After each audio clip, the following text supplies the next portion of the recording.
Oh my god, the amount of clickbait surrounding this ending is unreal. Last warning, major spoilers. Let's really talk about it here. Which is the good ending and which is the bad ending, and which one could be the canon one?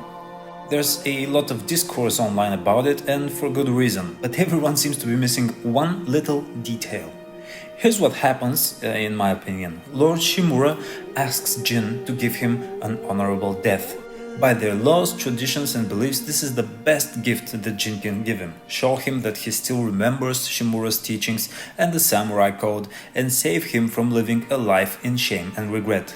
But, from Jin's perspective, he did everything to save his people and those he cared about. He broke the code repeatedly, thus it makes perfect sense that he would choose to ignore that code again to escape the pain of killing his uncle.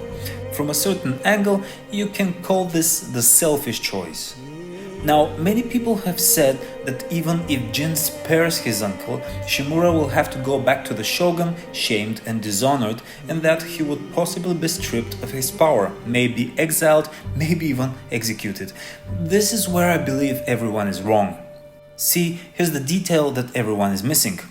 Right before this last duel with Shimura, you take this really long ride, right? And on this long ride, you help a merchant push his cart out of the thick mud. He tells you that he's bringing supplies to the ghost's army because the ghost intends to invade the Mongol cities across the sea.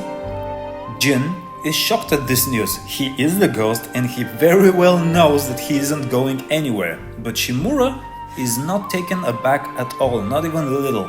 Instead, he tells Jin, "Let's not talk about this here." This is never mentioned again.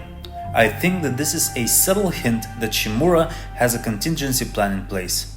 Look, he went to Omi village to meet and duel Jin, but he was very well aware that he probably won't survive the duel.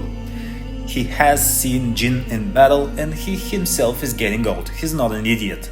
But he wouldn't have anyone else hunt down and kill his nephew/son.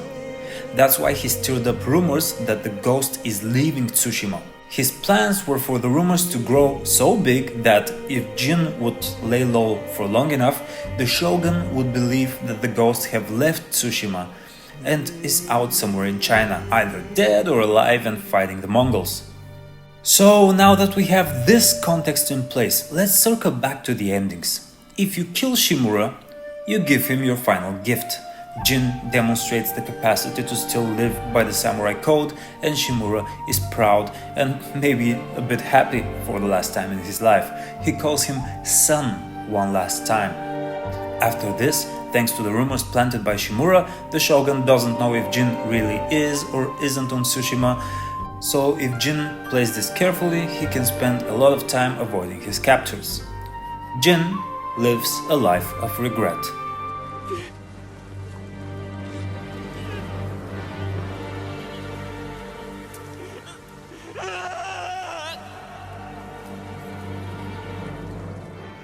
If you spare Shimura, he will not be stripped of the power of Jito.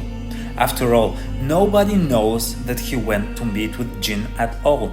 This was a very discreet meeting and one which Shimura did not expect to live through.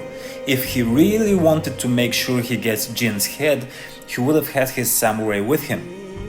And thanks to the rumors he planted, he can just tell the shogun, "We're hunting for him, but we just can't find him." Shimura lives a life of regret. Which one is the good ending? Technically, they both kind of suck for the characters. I do feel the one where you kill Shimura is more powerful as it gut punches you real hard, but the one where you spare him feels a lot like what Jin would do after his whole story arc. He spent the game moving away from the samurai code and doing what he feels is right. He outright said honor died at the beaches of Komoda. And in the end, when you spare Shimura, he says, "I have no honor, but I won't kill family." Which sounds very much in line with what he has been saying through the whole game. So you can say that this is the good ending? Shimura lives and keeps on being Jito. He kinda probably turns a blind eye to reports of ghost sightings, calling them rumors. Jin keeps fighting the Tsushima fight, but never steps foot in a castle and never gets to see his uncle or even visit his family graveyards again. It's a painful ending, but this one feels a lot more canon.